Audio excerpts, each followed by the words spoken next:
Welcome back. We have Dr. Moyo on the line. Good morning, Dr. Moyo. Yeah, good morning. In fact, this story is really sad news. We can't keep continuing like this. This is what you have been talking about yesterday. This implication of corruption.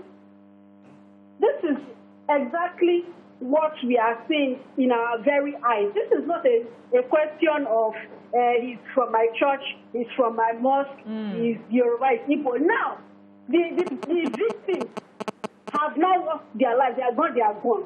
And like the engineer said, this is avoidable.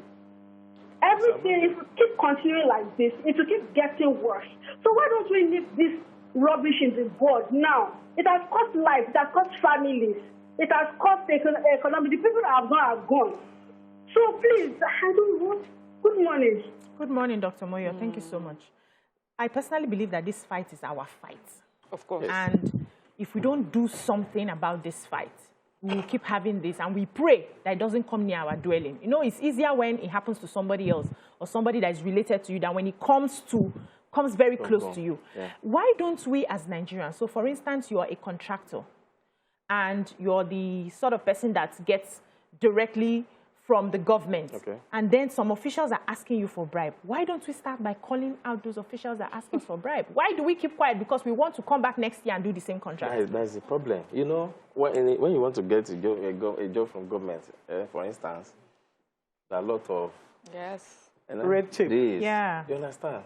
Then, generally, I want to say, construction industry is the most polarized industry in Nigeria. You have a lot of quackery, quacks. I tell you. I know of someone that learned a printing job. He learned printing work, when he was young. But now I met him on the side. He's an engineer. No, I don't know how people you gather. You work for millions. You want to invest it in a building. Then you can't get the right person to do it for you because you don't want to pay. It's not only construction work. It's because you are in that business. That's why you're saying it. Let me tell you, I met a guy. I knew a guy and his wife. They used to be, you know, when you say dental assistants, they are not dentists. Dental assistants.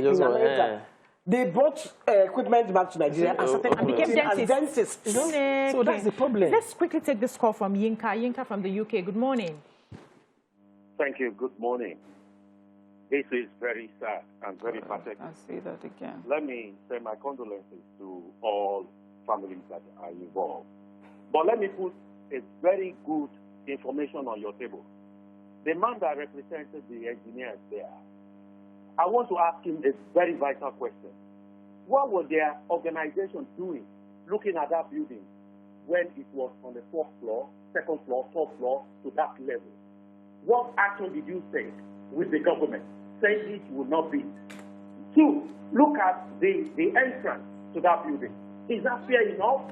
So that story building, having just very short and close up things, and the engineers, what they call your name, Gerald, when looking at issues like that. The last one, let me be honest with you.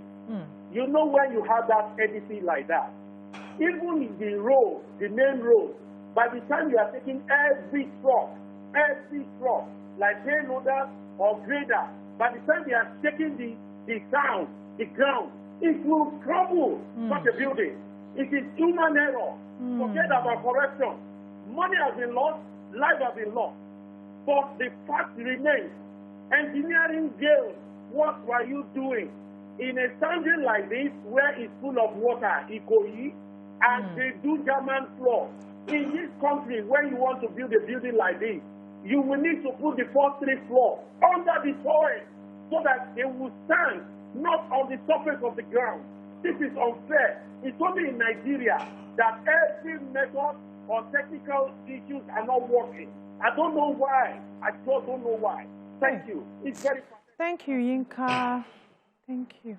So he's calling you out? Yes, he's calling us out. But, you know, in Nigeria, there are no regulations. We have current, we have Nigerian Society of Engineers. At times, when they even make recommendations to government, do they carry them out? Like I said, there are quacks everywhere. We made reports. We make sure everybody that wants to build, hire professionals, government, they don't do anything about those things. And then, what will current do? They are not invited maybe current president doesn't even know that this building is going on in Lagos. You understand? So what, you can't just come to someone's side and say, stop, let me come and investigate. Investigation costs money. So who brings in the money? No. So it's the responsibility of the government to make sure things are done right. Okay, if you are not sure, you can now call Koren.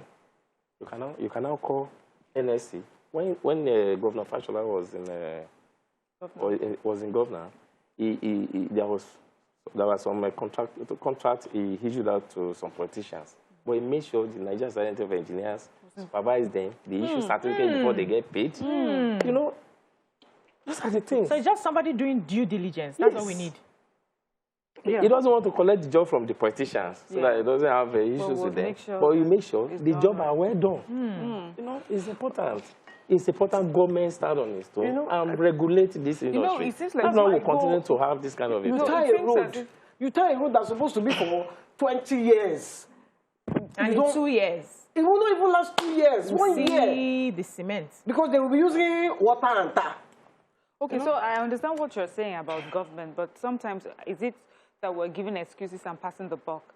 Do we know, what would be, can the NSC just, is it part of, their setup that they have maybe investigators? Yes. To just, maybe if you even live in the same society, in the same community as a building is being erected. If you see anything, you can report. Yes. You can go in and check. It's there. Okay. Yes, you can, but when you report, do they take action? Okay. You are not. If NSC make a report to government, it's not NSC that will go and take that action.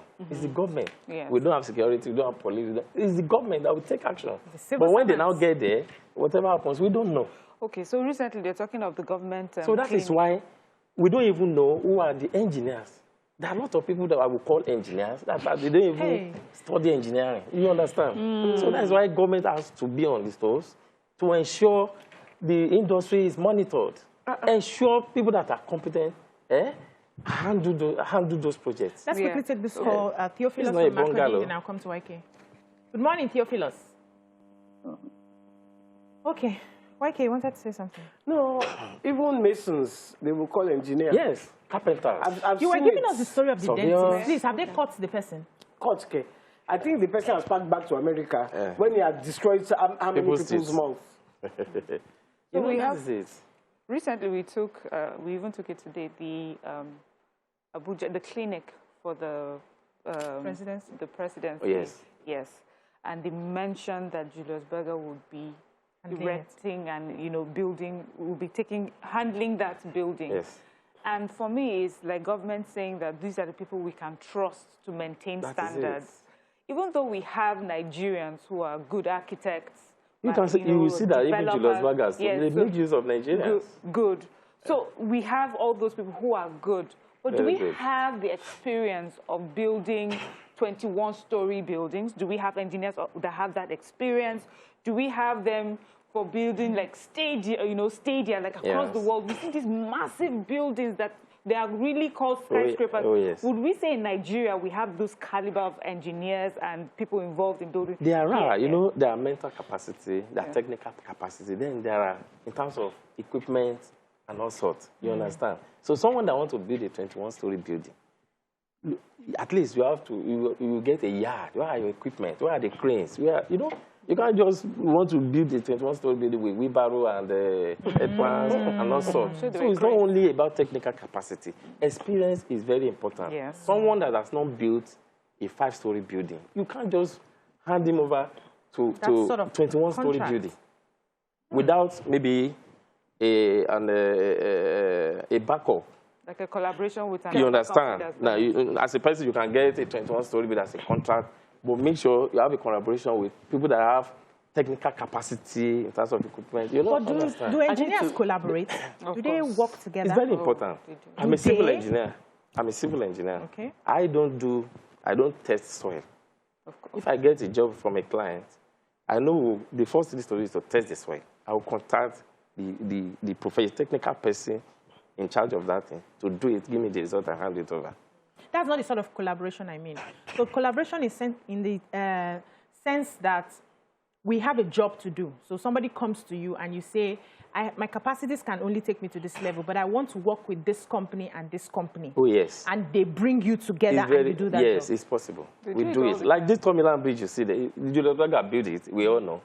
But it's another company that built the foundation, Trevi Foundation. Okay. But, you know, they bring them in after completing the foundation and the piers.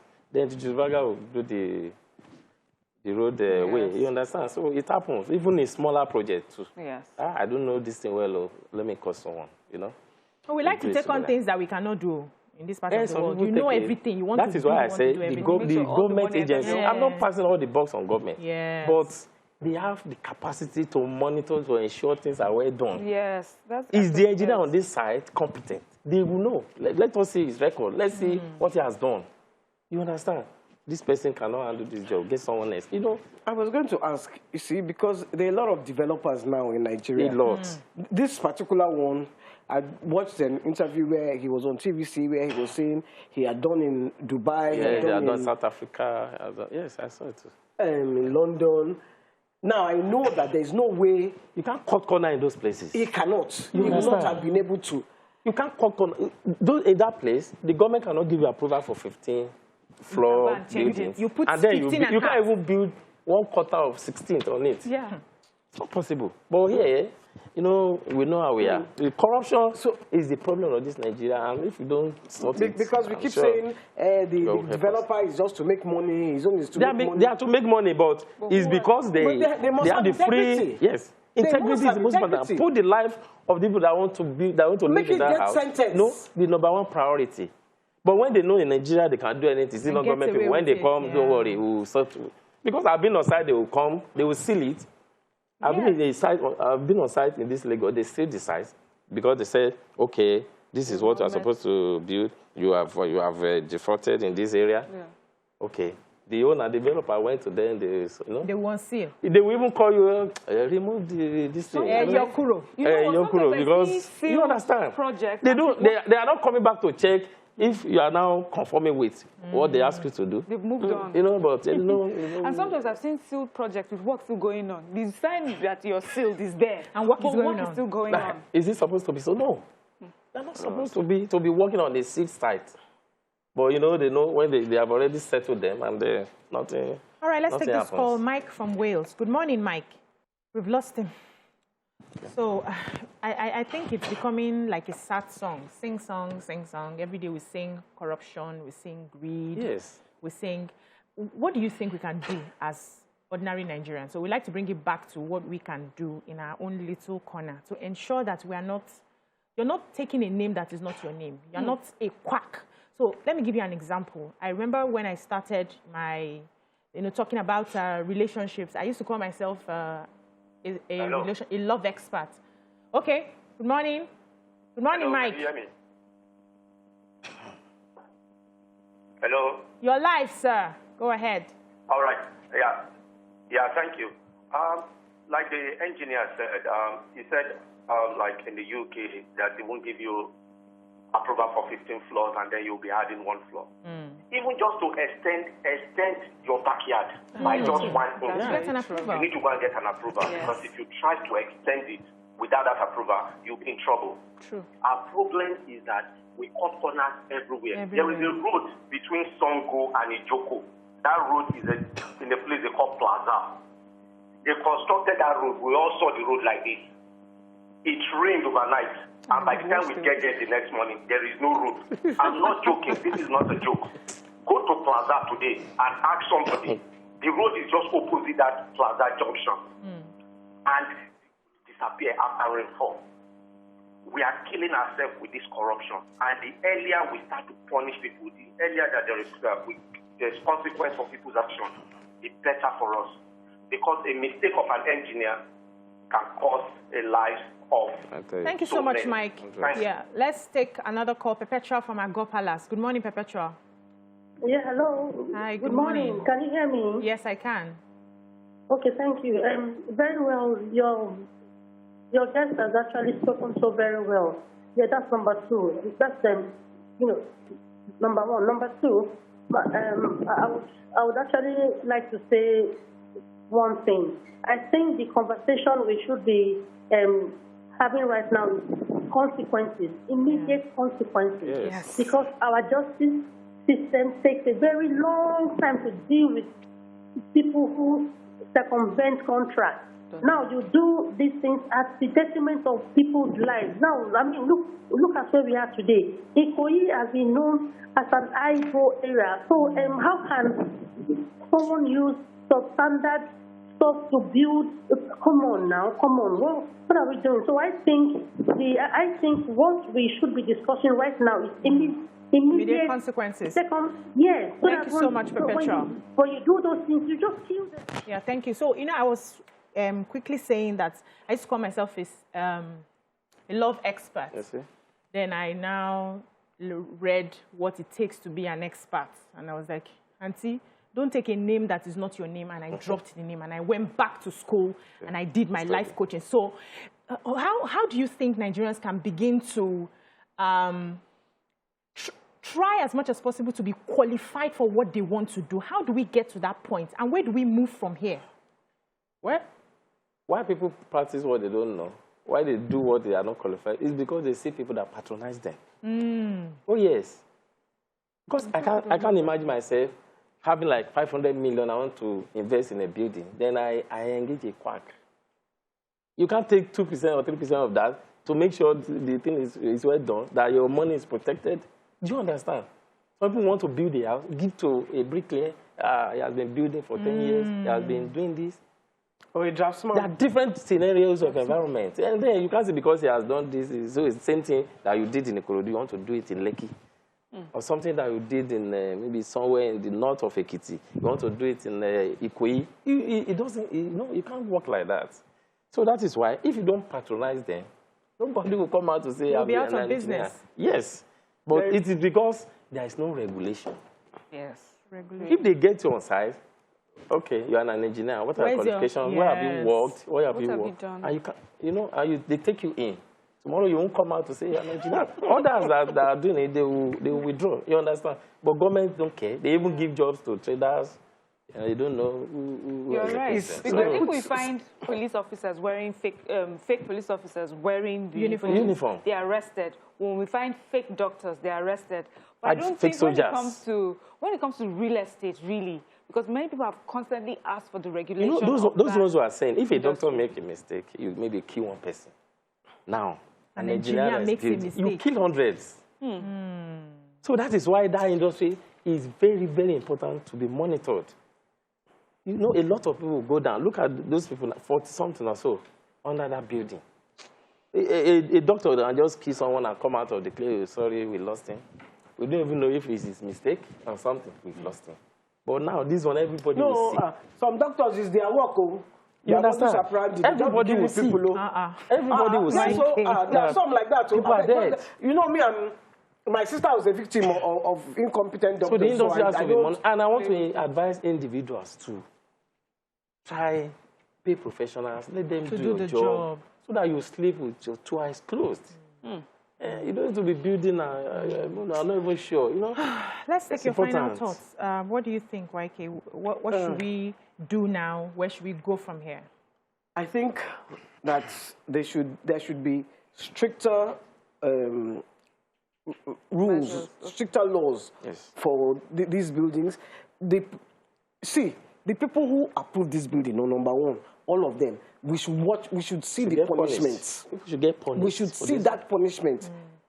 We should hear it. That open panel they did for answers, do the same open, so that it will discourage other people who are coming along to come and start cutting corners. Miriam. If we don't stop cutting corners, we will not go forward. Okay. Your final word, sir? Well, my final word is to our individual, just like I've said, engage qualified professionals, qualified and competent. You may be qualified and not competent to handle some things. Qualified and competent. Then government should regulate construction industry. It's very important. You can't just put 50 people in a house and they die in the night, Yeah, just square pegs in round holes. Oh, yes. We should stop putting square pegs in round holes. We should stop patronizing quacks. We should stop patronizing quacks. Thank you so much, Mr. Abiodun Ariyo. I hope that Nigerians will learn from this and find a way to, you know, curb corruption, and also want people to scream. Let's not allow this matter be swept under the carpet. Let's follow up. Let's shout about it till we see those people actually prosecuted for the lives that have been lost. That's all we can take on the show today. Thank you so much, ladies. Thank you, sir. Till we come your way again tomorrow. Bye-bye now.